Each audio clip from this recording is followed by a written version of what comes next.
Welcome everybody! Welcome everybody To another video. We're back. We have a gym freak over here and not so what? gym freak over here. Yeah, but I don't even lift. I don't.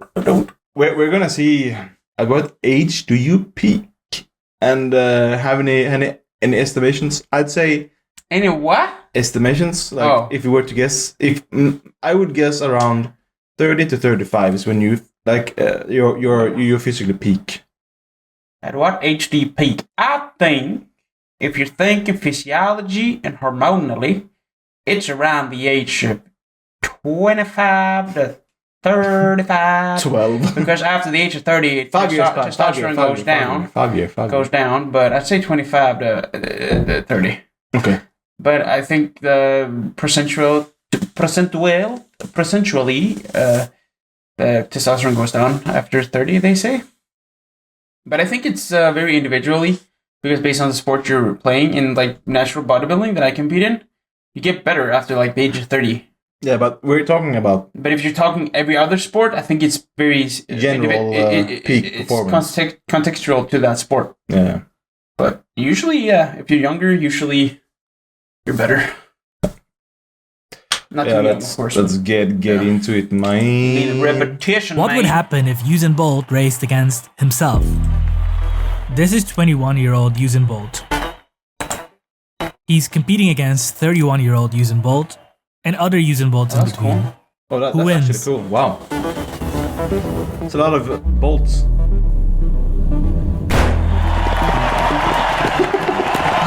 Where's the youngest one?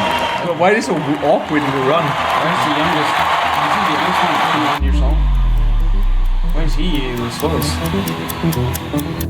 What? Bolt was 23 years old when he set the current world record at 9.58 seconds. He was never able to match that time again. If we look at the other best sprinters in history, we see that some peaked in their 20s and a few in their 30s. The typical peak of a 100-meter sprinter is around age 25 to 27. But what about our other physical and mental peaks? Do we just peak in the 20s? You might be thinking that this is going to be a depressing video showing that your life only gets worse from now on. But as a 30-year-old man who gets back pain from coughing too hard, I think strength is 30 to 35. I think running and like cardio active training is that's hard to say strength. Yeah. It's 30 to 35. Yeah, but then cardio is like 20, 25. I was happy to find out there are still several peaks in life ahead of me. I looked at scientific papers and gathered data on the physical and mental peaks across different stages of our lives. I also asked my subscribers to fill a survey with their age, and these are the results. And good news, there should be some life peaks ahead of all of you in this chart. Sir Garfield, 63. I'm gonna start by breaking it Damn. down into 4 stages. Stage 1, your childhood. 99. It seems that you can run around forever, even when the adults are Waterhead. tired. It's at this age that you get your peak in fatigue resistance and speed of recovery. Yeah. Ow. You keep getting into accidents, but that's okay because it's like your body's made out of rubber. Your flexibility peaks around early adolescence. The skills you have now are built on the neural circuits that were shaped during certain critical periods of your young life. For learning a second language, it seems that the critical period is until age 7. If you start learning a second language after that age, you can still become proficient, but achieving a near-native fluency becomes more challenging. And research suggests there are also critical periods in childhood for musical abilities. But things are still getting better.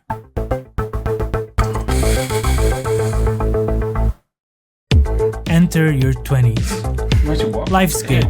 You feel invincible. Oh, what the heck? Your reflexes are faster than ever. Your reaction times tend to peak in your 20s. Commitment ripped off. This study measured the reaction times of players in a video game and found that the peak was at age 24. It's also in your 20s that athletes peak for most explosive sports. That's the case of the 100-meter sprint, as we've seen before. In Olympic weightlifting, the age peak is around 26 years old. Really? It's a bit harder to measure performance objectively for team sports, but the studies I found for basketball and football also place the peak age in the 20s. Even though in the 20s you don't learn languages as effectively as a kid, you're sharper than ever. Your visual working memory, the ability to temporarily remember and use visual details, peaks at age 20. And in the early 20s, you also peak in fluid intelligence, the ability to solve new problems without relying on pre-existing knowledge. You're smart, but you're still figuring things out. You quit your job and you book a trip to Bali to find yourself. Your brain still hasn't accumulated a lot of knowledge, and your peak in wisdom will come much later in life. Enter the 30s. Your hangovers now last 2 days. You don't understand how you could party so often when you were younger. It's getting harder to keep a flat belly. Half of your friends can't shut up about their new air fryers. The other half are running half marathons. You're not sure which of the two you want to be associated with. In endurance sports, several peaks happen in the 30s. Marathon runners peak around age 30, and there's an interesting trend. It seems that the longer the duration of the event, the later the age peak tends to be at. 100k ultramarathon runners peak around age 35, and 100-mile ultramarathon runners peak at around age 37 or 39. Most people also hit their top strength around this age, with powerlifters peaking around age 35. Cognitively, although some capabilities start to decline after the 20s, some hit their peak in the 30s. The ability to remember new faces tends to peak past age 30. So the notion that you peak in your 20s is not necessarily true. There are several peaks in the 30s, and still a few more to come. Really? Enter the second half of your life. You feel tired and you're not young anymore. You're trying to avoid the infamous midlife crisis. What other peaks could there be left? Although your brain no longer has a neuroplasticity, That's when you start HRT. Or TRT. You To go get your energy back and be able to spend some time with the missus. the Joe Rogan diet, HRT and meat. Yes. And sometimes some bread. Somewhat. ignore the fluid intelligence of younger times, you have a greater ability Everyday to use pizza. accumulated knowledge, also known as crystallized intelligence. In careers where the years of accumulated knowledge are crucial, age peaks can occur in the middle age. For example, the average age of a successful startup founder is 45, contrary to the stereotype of young founders. And to my surprise, some research indicates that the peak in happiness actually happens in old age. There's a theory that suggests that happiness has a U-shape. The hypothesis is that your happiness dips during midlife and peaks in old age. This U-shaped theory is still debated by researchers, but I found it interesting, so I looked into a study that tried to measure it. They looked at the data from the European Social Survey, a survey that measures things like happiness, income, and health. They found that the self-reported level of happiness was higher for people with But how do you measure happiness? Ugh, stop, I want to listen. It's interesting. higher income overall, suggesting that money does contribute to happiness, but they also found that it was lower for older people. Does that mean the U-shaped theory is wrong? Well, firstly, they found that people in the lower and middle income groups did have a midlife dip, and secondly, they found that if we adjust the data to include factors like being Higher healthy, income. having children, and living together with someone, you do get a U-curve with a peak at an old age, regardless of the income level. In other words, old Europeans who don't fall into certain factors like being unhealthy or living alone are actually likely to report a higher level of happiness than younger people. The data is open source, so I decided to explore it myself.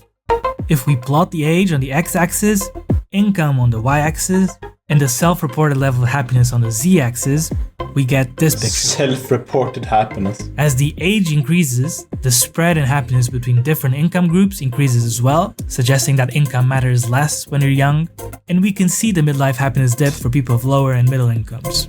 Even though the happiness U-shaped theory is still debated, I personally think it's uplifting to see that there's at least a few people that hit their peak in happiness at such an advanced stage of their lives. There's more research related to your life peaks that I didn't include to keep the video short, but in summary, these are some of the peaks in your life. Does that mean you can learn new languages when you're 30 or be strong when you're 50? Fortunately, you can. That's the good news. For most of these things, you can maintain good form and even improve if you take care of yourself. Many athletes can maintain good form throughout life with training. Bernard Hopkins, a professional boxer, won the IBF light heavyweight title when he was 49 years old. And the same principle applies to your brain. Although there is some neural deterioration that occurs with age, your brain can still adapt and improve its performance with mental training. There are a few things you can do to make sure you age well mentally and physically. Take care of your physical health, That means staying active, eating healthy, and sleeping well. Take care of your mental health, do social activities and hobbies, and manage your stress. And finally, engage in mentally stimulating activities throughout your life. And no matter... Take creatine monohydrate for the cognitive so the dysfunction does not occur. And ATP is redundant in your body. So your cell membrane can produce some extra power and use all that energy to produce force. Keep hydrated as well, so you have the ability to perform in the gym. Yes, go and do stuff with the creatine, yes. No matter how old you are, I personally think it's never too late to start climbing towards a new peak. And if you want to make sure you stay sharp and never stop learning new things, you can try today's sponsor, Brilliant. The highest peak is going to be your lowest. Down under. Well, you had a question before, sir. How do you measure happiness? That was an interesting thing. Like, self-estimated happiness. Yeah, but like, are you happy? Sometimes. You have to think about it. No, but yin and yang, of course you always have to think about it. But if you take, I think, of course, we always talk about perspective and being grateful for what you have. And the more times I remind myself of what I, like it's, you know what J. Cole sings in the song, Love Yours? You're never going to be happy until you love yours. If you always focus on what you don't have, are you listening? Yeah. No, you're not. I'm listening. It's gold. It's gems, I'm saying here. Yeah. You're never going to be happy until you love yours. You know what he means? You're never going to be happy until you love yours, what you have. Yeah. You have to be grateful. Gratefulness. Yeah, but if you're always searching for something, you want that thing, you want the better looking girl, you want that, you're never going to be happy until you love what you have already. Exactly. But everything outside of that is just a bonus. It doesn't have to be anything more unless you love what you have. Exactly. So it's perspective and gratefulness, and then I would say that majority of the times I'm happy. But of course I have my moments where, because it's a yin and yang, you know? It's ups and downs. It's like a pulse. You can't always be, I mean, dead, or like if it's like this, you're dead. You don't always want to go to work, but you know what kind of... No, but what I remind myself of is that I'm grateful for the job because it gives me income. Yeah. And it's feeding me my hobbies, so I can do what makes me happy outside of work. So I'm happy that I have a work that I can do that. I think happiness is a lot about perspective. And yes, indeed.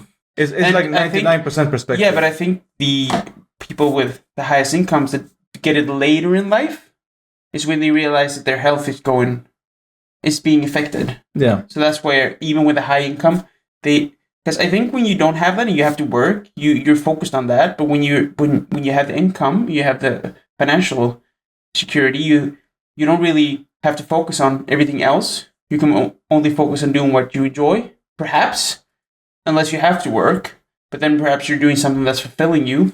Because having a high income doesn't always mean that you're doing what you enjoy. Perhaps. Maybe it does, but... But then again, always doing the same thing that you enjoy. It's you get full on things after a while, you know. I mean, let's say when you retire.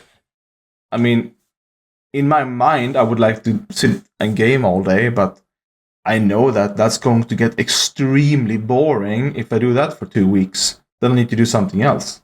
I mean, it's you think you want something, but you don't know that you don't really want that. It's like kind of perplexing in a way where you think you want to do something all the time, but then you do it all the time, and then happiness is 99% perspective. It's like the way you see things. It's the way you like gratefulness, understanding, and wisdom. I think that's the only thing that actually brings true happiness. That's why I think that's always almost also something that comes with age. Yeah. Being happy. And I mean, it doesn't have to come with age. No, but usually it's insight, it's wisdom, it's perspective. I know a lot of older people who are not there. Yeah, but it's also based on the life, the risks you take.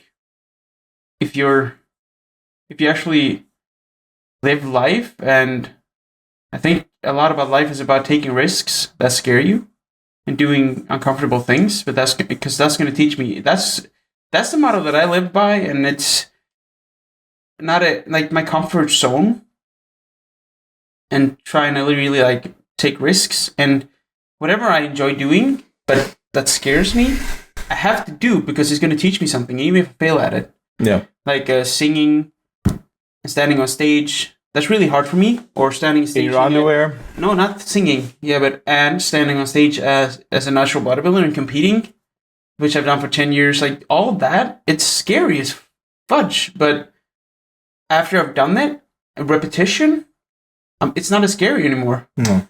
And I've learned a lot, and I have a lot more perspective by doing it, and not just staying in a comfortable like comfort zone and being like, yeah, so being scared and trying different things gives you a lot of perspective and insight as well. So happiness is perspective and doing new things out of your comfort zone. Yeah, but it's interesting to see like. Yeah. But yeah, that's all for us, people. Have a great evening and wonderful evening and a great life and a great day. Don't be disheartened when things doesn't really go your way. It's a part of life. Yeah. It's a part of life, and get to the gym. Yeah. Flex. Yes. Bye. Put your fat hours up there.